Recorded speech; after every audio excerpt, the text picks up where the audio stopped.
It's that initial shock that hits you that you just won the Olympics. And then you're celebrating, you're jumping up and down with your team and with your coaches. They hang a gold medal around your neck and they announce for the first time ever your name, Olympic champion. This enormous, huge weight of this tragedy that I had gone through just slipped away.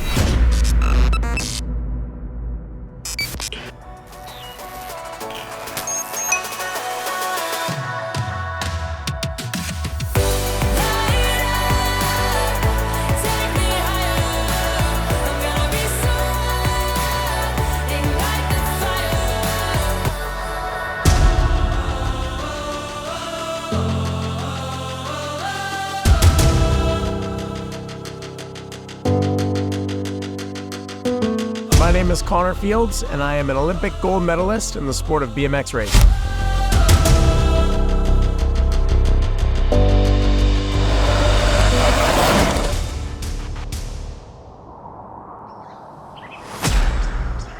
I moved to Vegas when I was 4, so really I don't remember anything else. I loved growing up in Vegas. When I was 7 years old, I liked riding my bike. I was constantly popping wheelies and jumping off curbs, and my mom took me and my bike to the bike shop one day because I had a flat tire, and at the bike shop she found a flyer advertising the local BMX racing track. If my mom hadn't found the flyer for the BMX track that day, I might never have discovered BMX racing. So I started when I was 7 years old, and the first step was racing at the state level. From there, I progressed to the regional level by about the age of 10. And by the age of 11 or 12, I was racing on the national series all around the country and did so much better than myself or anybody else really expected. Growing up, BMX racing was not in the Olympics. In 2005, when I was 12 years old, the International Olympic Committee voted to include BMX racing into the Olympic Games. When I was 15, I watched the 2008 Olympics in Beijing, China, and I watched Team USA win a couple of medals, and I decided that this is what I wanted to do. And so at 15, that was when I really started to take things seriously. Things started coming pretty quickly, and I decided to turn professional at 16. That was 2009. Obviously, there were some sacrifices that I had to make. I didn't get to go to all the football games on Friday nights. I didn't get to go to all the high school parties. I didn't get to have a normal childhood, but instead I was in France my senior year competing for Team USA. And I started to win races, major international races. And before I knew it, I blinked and I was 19 years old and I was getting ready to represent Team USA at the London Olympic Games. I was so inexperienced. I had only been professional for a couple of years. I had never raced a lot of these major international events that I was racing in the lead up to London. I was a year graduated from high school. As a young athlete, I really viewed it in an immature way where it was, I'm there to win. I'm not there to compete. I'm not there to enjoy representing Team USA. I'm not focused on the process. I'm only thinking about the outcome. And I won every single one of my heat races, my semifinals, and I was the #1 seed in the finals at the London 2012 Olympics.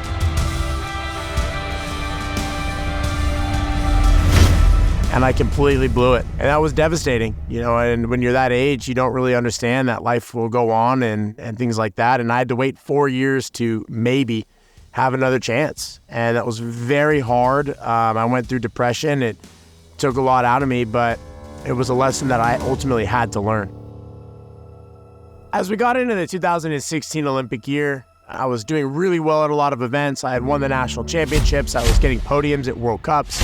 Everything was on track for me to not only make the team, but go into the Olympics as one of the favorites. And during a training accident in April, I shattered my wrist. I ended up having a 5-hour surgery, getting a bone graft, 5 screws, multiple plates.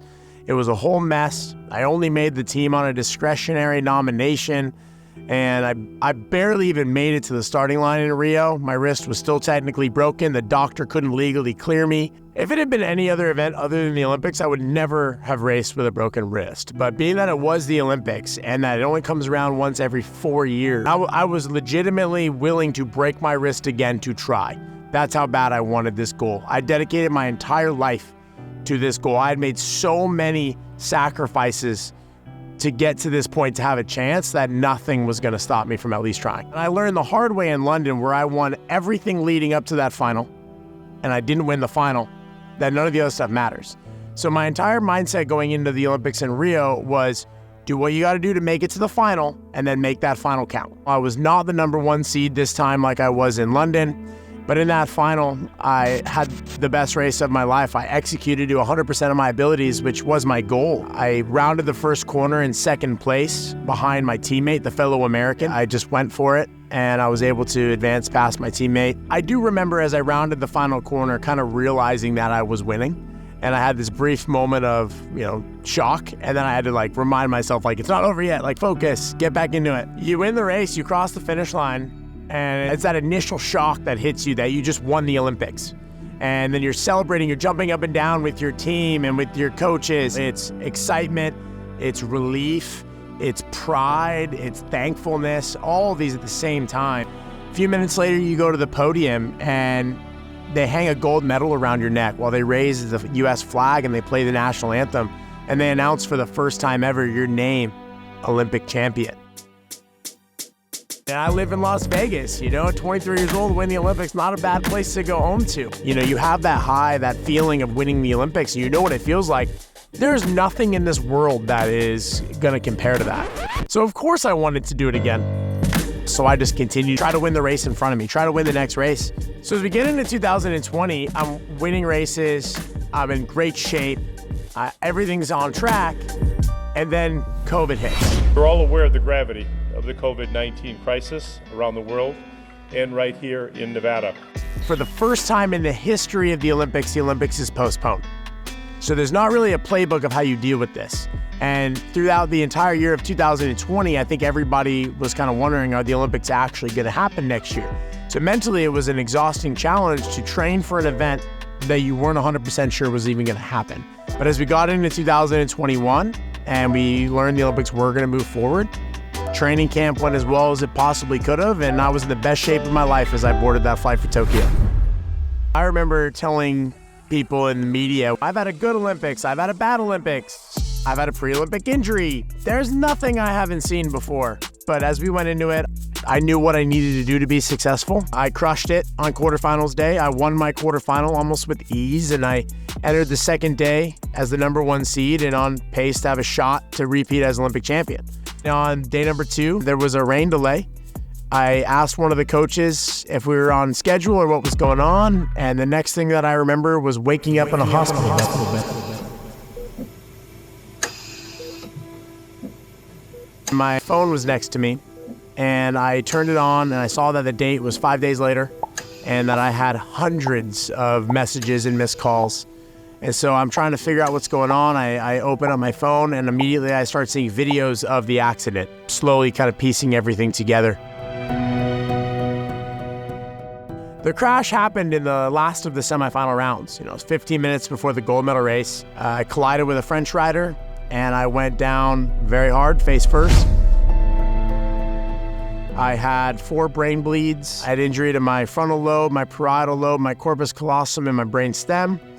I collapsed a lung, broke ribs, tore my bicep and shoulder ligaments. I had to be intubated on the track, and I was in a coma for a few days. The fact that I'm sitting here today with a fully functioning brain is a miracle. If you Google Connor Fields, the first thing that comes up is my crash. It's not that I won the Olympics. It's not that I was the most successful American BMX racer in history. It is that I'm the guy who nearly died at the Olympics. But instead of getting mad about that, I just think about the fact that I'm here and that I can remember all the other races that I did. And it's kind of easy to move past that.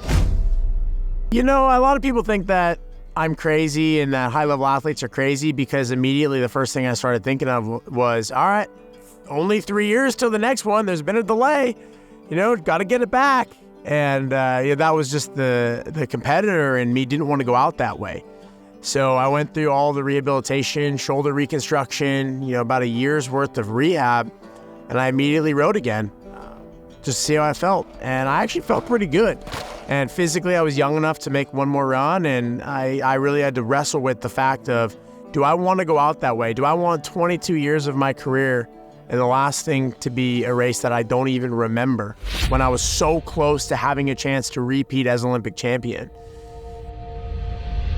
I decided that I had beat the odds once and I didn't want to even risk it again. And I didn't want to run the risk of hitting my head again. And there's so much more to life outside of BMX racing. And I decided to walk away. I've been a BMXer since I was a kid. And so I'm still active in the BMX world in a ton of different ways. I teach and coach everything from first-time riders all the way to a couple of Olympic hopefuls that are trying to train and compete at the next Olympics. I've spent my whole life at a BMX track, and it's my favorite sport. It's what I know, and I don't think I'll ever be 100% gone from it. So I did some work with the PBS when I was competing, and they did some stories on me in the lead up to some of the Olympics. When the opportunity came to be the new host for Outdoor Nevada, I jumped on it. What an amazing show. I love the outdoors. I love mountain biking and fishing and hiking and being active. And I love Nevada. I'm from here. Realizing how much natural beauty is in this state. Obviously, we're in the southern part of the state here in Vegas, and it's a desert, but you get up north and there is some incredible scenery. I also got to see the town of Jarbidge, which is known as the most remote town in the lower 48. I've watched Vegas go from under 1 million people now to over 2. It's been awesome just to watch the city grow and get its own soul, which is really special. And I always loved that. Anywhere I would go around the world, people would ask me where I was from, and I would say Las Vegas, and their eyes would light up, and everybody knew what I was talking about.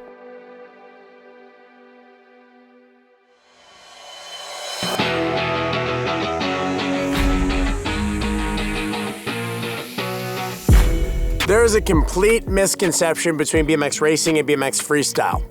Easiest way to understand is that if you are BMX racing and your hands and feet are not on the bicycle, you made a huge mistake.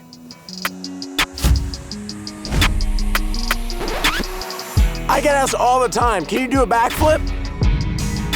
The answer is not on purpose. The answer is if I did something very wrong. BMX racing is from point A to point B as fast as you possibly can. It's not judged, there's no tricks, it is a race.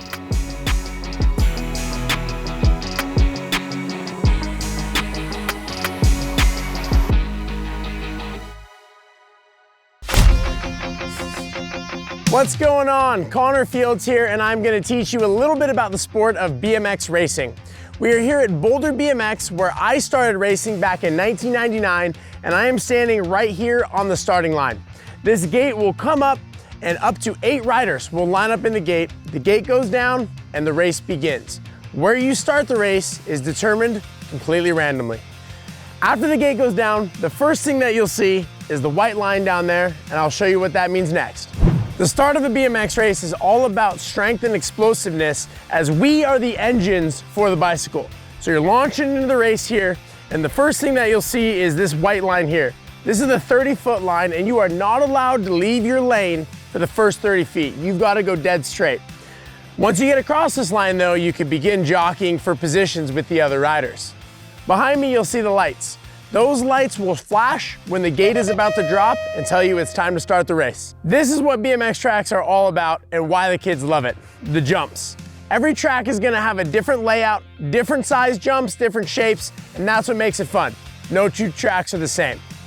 This jump that I'm on here is called a step up because the backside is taller than the front side, meaning that you step up. You also have singles, doubles, triples, tabletops, and all sorts of other ones. Another thing that every track has is a berm, a large turn. Many of them are asphalt because you can carry your speed better around the asphalt than you could if it was dirt. No two tracks are the same, but one thing that's the same everywhere you go is the first person across the finish line wins.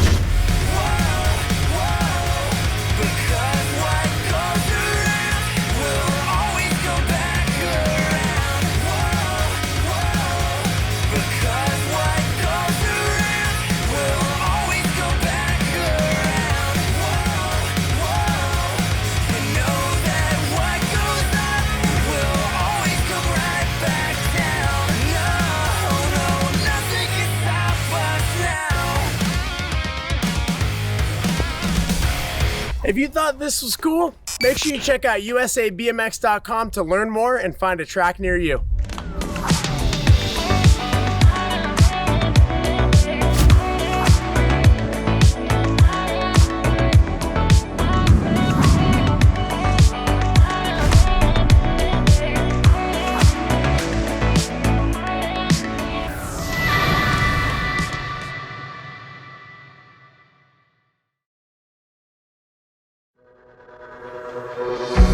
My name is Darla Christensen, and pickleball saved my life. One day my husband came home and he said, hey, I got transferred. And I'm like, oh, all right, where are we going? And he's like, Las Vegas. I was like, what? I couldn't even imagine myself moving to Vegas. And when we got here, it was blazing hot. I was not thrilled with Vegas. I started working security, my first big event, the Route 91 Harvest Festival. Big event that's been going on for a long time here in Las Vegas, and I was pretty excited about it. We got down to Sunday, which is the last day of the event, and there were 22,000 people there to watch the concert. We had about an hour left. I heard two shots that sounded like fireworks going off. I looked to my left, and as I did, I saw two small puffs of smoke going up. Within 3 seconds, I heard the voice say, active shooter, take action.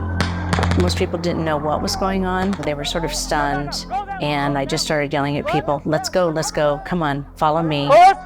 Suddenly I started hearing screams, people just screaming, and I couldn't figure out what was going on. And at that point, I started worrying about my sons. Both my sons were working that night. One was stage right and one was stage left. Over the radio, what I was hearing, body down stage right, body down stage left. And that's alarming. That's where they're standing, that's where they're positioned, and you know they're helping people. Each time I would go in, someone would scream, help me, help me. You know, we're trying to get ambulances there. So I had just brought someone out to triage and turned to run back in. I didn't make it in about 25 feet. I see my son, Ryan. Ryan and I just rushed at each other and just hugged each other. There's bullets flying all around us. We just hugged each other. We just helped each other. And I'm just so relieved. He looked at me and he said, Mom, I can't do this. And I said, that's okay. Go to safety. You go back to our building there. And he said, I need a mom. You need to come with me. And I said, I can't leave here without your brother. So I'm gonna stay, find your brother, we'll meet you there, you go to safety. Keep your head down. At that point, I then turned my attention back to trying to find my son and number two, rescuing anyone that I found as I went through that process. Run, don't fly. A friend of mine named Cheryl worked in dispatch that evening, and I said, Cheryl, I can't find my son. We can't find Royce anywhere. I've been looking for him. I'm sorry, I'm being selfish. You've been coming on the radio with us, but I was just hoping maybe you had seen him. And Cheryl said, you know, it's just mass chaos. It's mass chaos out there right now. And so she said, no, but we'll let you know. So I just went back to rescuing people. Go. That way. My husband finally called me and said that Royce had borrowed a phone from someone and that he was okay.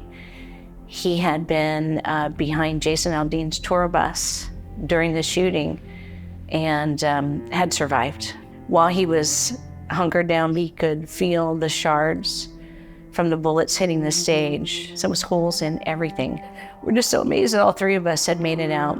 We finally went home at about 3:30 in the morning. We couldn't go to sleep. None of us could sleep. From there, if you've ever gone through an experience that's pretty rough like this one, you just don't want to leave your house. PTSD snuck in on us really fast. And so as we went through this recovery period, we were doing it on our own. In the end, it ended up being over 750 people injured, over 450 people shot. 58 was the count of people who were killed that night. I worked from home. When I wasn't working, we just cried. We just cried nonstop. The tragedy of human life, that was so horribly removed from the earth for no reason, just so stupid. And what we had seen, the number of people injured and shot and killed was a lot. It's just a lot to see. And so at that time, you're just sad. Just incredibly sad.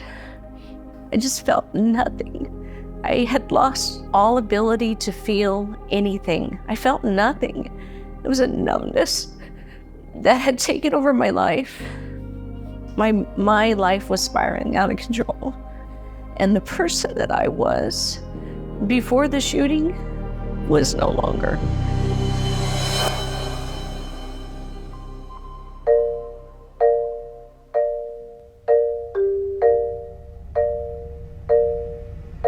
I had a little dog, a mini schnauzer named Wyatt, who was there for me, never left my side. He was there with me every day. He rode in the car with me if I left the house. Me caring for him is what helped lift myself out of what I was going through. We had some painters come over to paint the trim here at the house, and I realized that my dog was gone. I was like crying, sobbing, trying to find my dog and searching the neighborhood. And finally I checked my phone and there was a text message that said, "Hey, we have your dog. Here's our address. Come get your dog." And it was actually across the street from our house. As I was getting ready to leave the house, they said, "Hey, do you play pickleball?" I was like, "No." "Why don't you come down for a lesson?" I'm like, "Oh, yeah, sure, we will, yeah." No intent, because it just sounded crazy to me, the whole thing. So finally, the peer pressure got to me, and my husband and I decided to go down and take a lesson. I fell in love with the sport right away. And so then it was, when can I play pickleball next? At that time, it was a tough sport to break into here in Vegas. I started a group called Pickleball New Dinkers of Las Vegas that very day, hoping to find 16 people to play with. That's been 2.5 years now. We have almost 6,000 people in my group, and we do a call out and tons of people show up. I went from this horrible time to just so happy with some of the best friends ever. I really credit it to kind of saving my life. When I stepped on the pickleball court, all of the weight, this enormous, huge weight of this tragedy that I had gone through just slipped away and just dropped right off of me. At this point, I love Las Vegas. I love that it's such a great destination city. And for pickleball, you can't go wrong here. It's really the place I want to be. I'm really happy here.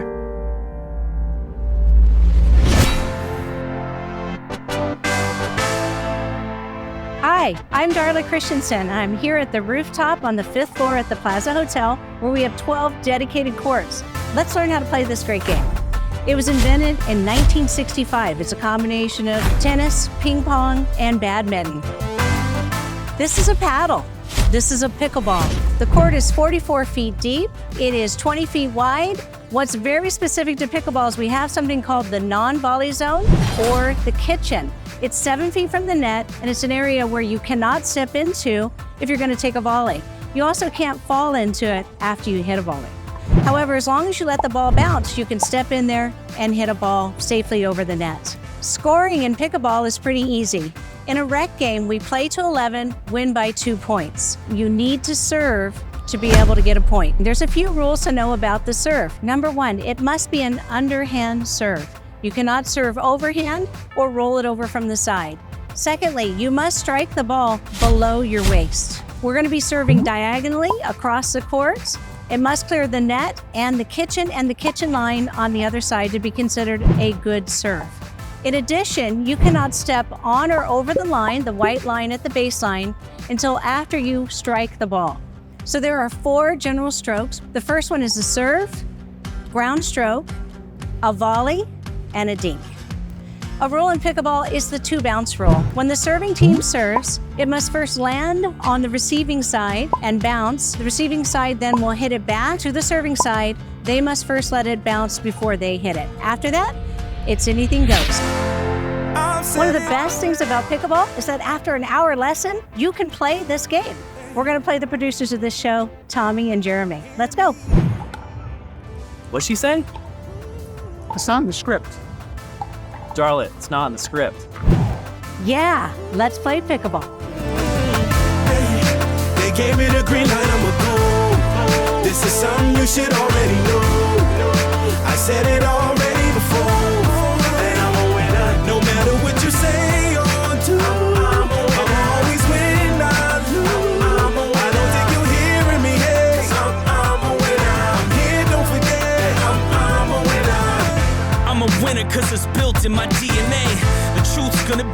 foes like TNA. Celebrating victory, I'm pouring E&J. Out to get this bread, PB&J. Got the medal pack, trophies, but I can't relax. No photo finish, I'm alone with the camera flash. All right, athletes, we're ready for you. Come on down here to the plaza. We'd love to play you.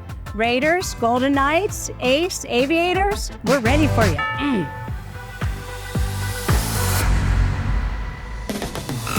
That's the show. Watch more Vegas All-In stories and moments whenever you want to. Go online and search Vegas All-In PBS, and we'll see you there. I'm all in. I'm all in. I'm all in. I'm all in. I'm all in. You know, we were talking about Las Vegas, so yeah, I'm all in.